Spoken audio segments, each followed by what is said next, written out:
felt a very different performance in terms of flair and belief today. What was the difference? What was behind that newfound confidence? Yeah, I think we always go into the game believing that we're gonna play in a good way and create a lot of chances. And today we did that, and we enjoyed it. If I can just take you back a couple of weeks ago, we saw those pictures of Declan Rice on the pitch at Man City, and he was saying to everybody, it's not over. How much did you all believe as a group that it wasn't over? Yeah, we never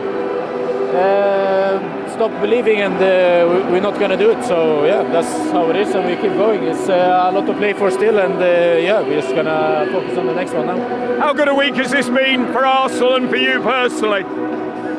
Yeah, it's been good. Of course, we got some good results, and it's on a good path. But we have to stay there and keep going like this. 6 points clear tonight, +4 goal difference. A Champions League second leg semi-final on the horizon as well. Do you sense you're in the touching distance of something really special in the history of this football club? Yeah, of course. There's not so many games left now, and we're in a good position. So yeah, of course we feel it. Well, Viktor, many congratulations. You are the player of the match. Well done. Thank you. Yeah, and he's up to 21 goals. That was his 50th Arsenal appearance today. There's been much discussion given his fee and the Arsenal centre-forward situation. How pleased are you with those numbers and another 2 goals for him today? Yeah, I'm delighted for him because we're always talking about we needed a goal that can get us 20-plus goals. I think he's got something like 12 in the Premier League. We've shared out, I think we've got 18 different goal scorers or something in the team, something like that. But like, he's somebody that we did need to be in the box and score the goals like he scored today. We didn't score goals like that before Viktor Gyökeres came. You know, we've got a different profile of number 9 in Kai Havertz. He doesn't do the same thing as what Viktor does. And when you're playing against teams, especially like teams like Fulham, who, they didn't turn up today. Someone like Viktor, he will take advantage of him. I thought he took full advantage of both defenders. They couldn't handle him. Couldn't handle his running off the ball. They couldn't handle his strength when he's backing into him, and his movement in the box for the especially for the first goal was brilliant. But and then the second one was just a great finish. He was everything we needed from a centre forward today. He gave us today because he's shown a lot of mental strength and character, hasn't he, over the season? He's had to. A lot of question marks being asked. Big pressure as well, because a lot of people for the last couple of seasons have said if Arsenal had a centre forward, that would get them over the line. And they brought him in. They opted for him. They said he was the one that they believed could get them over that line. And he's had a lot of critics this season in terms of his performances. But I think today, when you put in a level of performance like that, where not just his goals, but his work rate, his willingness to run in behind, his teammates giving him the service that he probably wants, I think you can take a lot of confidence from that as well, because 21 goals in all competitions. As a centre-forward, you always want to hit 20. That was always the magical number. And he's managed to do that in all competitions. And as I said, looking back on this season so far, you'd have to say he's had a good season. Yeah, and all round today, like Darren says, his runs and obviously those finishes in the first half, his overall game impressed you today?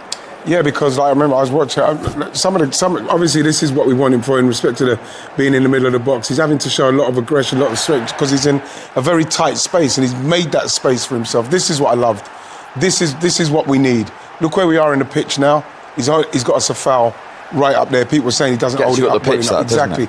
This one's a brilliant run because he's got Bassi in front. He can see his number, so he's made the run and he's bent the run so he doesn't get offside. And then once he holds it again, look where we are. Final third, Saka makes a great move, plays it inside him, and this wasn't happening frequently enough, maybe for a lot of people and for the Arsenal fans. But again, you know what I mean, he's doing it, and he's particularly done it well in this game. This one, can't understand what Calvin Bassey's doing here, why he's not getting closer and getting tight to him, because he doesn't have to do much. But what he does have to do is head that backwards. The goalie through his legs, tried to get on his right foot. I don't think there was enough time to do that, but it's brilliant to see him doing what he's doing at the moment. Yeah, he's been outstanding. His performance today was outstanding. I mean, that last one there, as you said, he could have maybe even gone round him the last minute and rolled him in. But I think that's shown today that Arsenal don't have to necessarily keep playing up from the back to get themselves into the areas that they want to get to. You saw it from there, Viktor Gyökeres. Just go a little bit more direct. He'll get his body in, he'll work hard, he'll draw fouls. And I know a lot of people have spoke about Arsenal and set plays this season. But if you're going to get free kicks in and around the box because he's using his body, his physicality, that's another option for Arsenal as well. So I think when he looks back on this performance, I think he'll be pleased. And just to put those numbers into perspective, Arsenal have been crying out for it. 20 goals from an Arsenal striker in all competitions. The last striker to do that 11 years ago, Alexis Sanchez. So that's how difficult in this Arsenal team it's proven to be, hasn't it? Yeah, it has been difficult. People have been saying for many years, Arsenal need to get a striker, Then we get the striker and then people say, oh, he's not good enough. The fact that people are still talking about him kind of says that, okay, why are you still talking about a striker if you've got one? So 21 goals in the Premier League, obviously 12 in the Premier League, says that he's done the job for us. He's done the job for us today, and I'm sure that against the teams that we've got coming, West Ham, and I think it's again, he could put in the same kind of performance and probably nick another couple of goals, because if he only scores against those teams, that's what Arsenal have always needed. We haven't had problems scoring against the top six. We've always had no problem scoring against the top six. It's the other teams, the Fulhams and the Wolves and the teams like that, what we've had problems scoring against. And he's kind of solved that problem for us. Yeah, he's been outstanding again. His performances, confidence as well. Confidence is always a big thing, and he would have heard the noise and the criticism around his overall game and the touches that he gets in a game. But again, today's performance showed a lot more character about him, using his body, physicality, but also his teammates thinking, do you know what? I'll give him the service. Again, you haven't got to bounce it off him at times. Just put it into an area. He's a willing runner. He'll work hard. He'll get himself in there. But his 2 goals today were outstanding. And I get it. He'll be walking off the pitch today thinking, oh, I should have had a hat-trick because of the last one. But still, Arsenal have got 3 points. They've scored 3 goals in a game. And he's been at the heart of it. And does it take time, a season almost, for those teammates to find out about a different profile of player they're playing with and his requirements? Well, you have to look at Arsenal and how long they haven't had an out-and-out number 9 like him, somebody who can run across the space and hold the ball up for people to come and join him.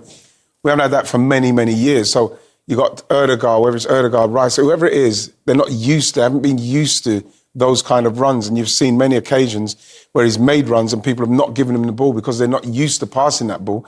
But what's got to happen now is that they see he's got 21 goals.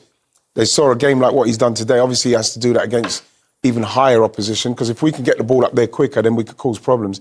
And what will happen is that the players will see it and they will start to feed him quicker. He's got to let them know that as well. I want it quicker. You know what I mean? The sooner you give it to me, the sooner you can support me. I can lay it off, do what I've done today with Saka. So they're still getting used to him. I think for his first season, 21 goals and looking like, we're getting closer in respects of winning it. He's a success. He'll be a success. And do you almost, as a striker, sometimes have to earn the trust of your teammates to play that ball more regularly?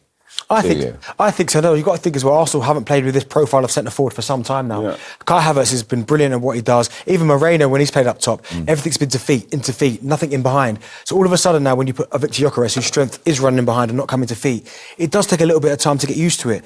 But the longer he plays in the team, the longer he plays with certain teammates, it's about relationships, building relationships. And the longer he does that, the more they will start giving him that service, because anyone who watched the game today, and certainly Eze saw it quite early, the moment he makes that run, just put it in there. Just give it him. Just give it to him, because he's shown he can get his body in there. The second goal comes from that as well. And I think there's more to come from him. I really do, because he's got all the attributes. He obviously knows where the goal is. If you look at his career, and certainly the last couple of seasons at Sporting, you don't score over 50 goals if you're not at the level that people expect you to be. So, again, positives today. He's been confident. He's got his 2 goals. Can he build on that now going into the Champions League and then West Ham beyond that? Talking of positives, the headline news with the team was Miles Lewis-Skelly in midfield for the first time from the start in his Arsenal career. He didn't disappoint, did he? In fact, I didn't. You could almost say he grasped the opportunity with both hands. He very much did. He's somebody that is very comfortable on the ball. He's always made it clear that he's a midfield player. He's unlucky with that one, the ball just a little bit behind, but I think that the way that he picked up, he went into those spaces, like for instance, the reading of that and then bam, the tackle is exactly what Mikel wants, is what he wants from Zubimendi. Again here, bam, before he turns. And that's the kind of thing that he's showing people that that's what I can do. I can read. That's where he played. He's played left back because that's where they wanted him to play. But he'll also get on the ball and he'll try and get forward. He will go forward. He will pass the ball. He's had an opportunity to play in the midfield for Arsenal in a crux game. Throughout the game, there you go. Wow. He's joint first in 3 of them, and second in the other. A big game. Like people will say it's Fulham, but like we've got 5 games to go. This one, and he's coming in 18. He's played his whole career for Arsenal so far as a left back, an emergency left back, and now they've put him in the midfield in such a big game and taken out Zubimendi, European winner. To put him in there. And he came in and played simple and played to his strengths. You know, and he looked very good in there today. You know, he looked comfortable. I just wonder now, and I get it, Zubimendi will probably come back in because he's a more senior player. Yeah. But I think the manager will be looking at his performance today thinking, do you know what, if a game's going against Atletico and it's not quite working, he'd have no doubts whatsoever about, well, you know, I know he's good enough to go and play in there, go and play, because I understand Zubimendi's been outstanding this season, maybe faulted a little bit of late, but for Miles Lewis-Skelly, that wasn't just a normal performance where you go, yeah, he did okay, he did all right, he's capable of playing in there. That was a top-level performance. So I genuinely think now Mikel Arteta might be looking at that again. If he doesn't play against Atletico, he could definitely play against West Ham. Without a doubt. You know, I think you have to look back at the game he played at left back in the Bernabeu. You know, he's got the mentality to deal with it. Yeah, he's absolutely got the mentality and the temperament to deal with it. And I think he showed that today, because he could have easily maybe tried a little bit too hard because he feels he has to impress to try and stay in the team. You know, and he didn't do any of that. He kept it very simple, passed when it was on, went past people when he could, you know, passed through the lines, just kept it simple, passed it back if he had to. It was a real mature performance. How important is that temperament as a young player to come into a cooker situation, pressure like today? I think it's important, and I think it's also important that he got the right environment, the people around him. And I think putting him in there with the likes of Declan, Eberechi Eze, I think is key, because Declan will always talk to him. And he's been in that situation, Declan. Exactly, and he had Mark Noble doing that for him when he got in the West Ham team. So I think it was a perfect environment, the perfect opposition in terms of a team that wasn't really going to go and press, although I thought they'd be better. Yeah. But he was just outstanding today. All the little bits that he had to do, breaking up play, passing the ball forward, because for me that was the key. I think too many times in recent weeks we've seen Arsenal players almost pass the buck and go backwards, and then that allows the other team to get back into shape, and then it's hard to break down. Lewis-Skelly was on the half turn. The moment he got it, bang, where's Saka? Where's Eze? Where's Trossard? And all of a sudden you beat that press quite early, and then Arsenal can play in the areas that they want. So I mean, it was a 10 out of 10 performance. It does help as well when they know that he's from our end. He's gonna be able to make a couple of mistakes. As long as he tries to rectify them quickly, they're going to be okay with him. And I think they had that over everybody else today. They were always going to, whatever he done, they were going to back him, the Arsenal fans. OK, so let's remind ourselves what the situation is in this fascinating title races now. We know Arsenal played 2 games more. We know they're 6 points clear. We know they're 4 better off in the goal difference and 1 more goal scored. And as I say, City now play twice before Arsenal play again in the Premier League. In fact, we will be at West Ham with Premier League Live next weekend. And by then, City will have been to Everton in the Monday Night Football and played Brentford at home. Then, of course, City go next against Palace. Then they have the FA Cup final.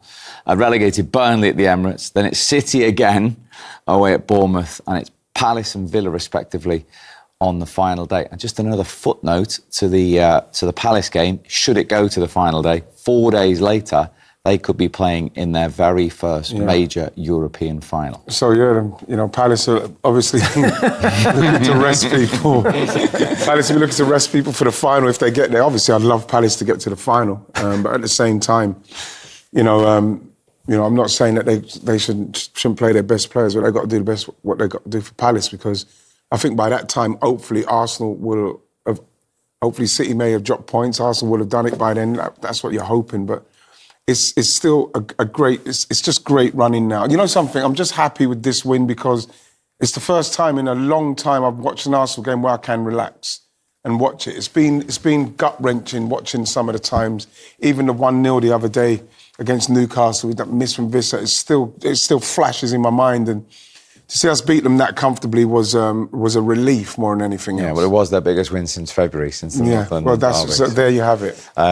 What about City playing next for the next 2 games? I mean, this is all part of the mental shift, isn't it? And the questions being asked. Yeah, I mean, again, you just say for Manchester City, they've been there so many times. They've been in that situation. I mean, I always go back to was it 96, 97 points with Liverpool, where they practically had to win 11 games in a row, and you're thinking at some point they're going to fall. Arteta. Mikel, you said to us before the game, it's all about winning, getting points on the board. But it wasn't just the performance today, it was the manner of that performance.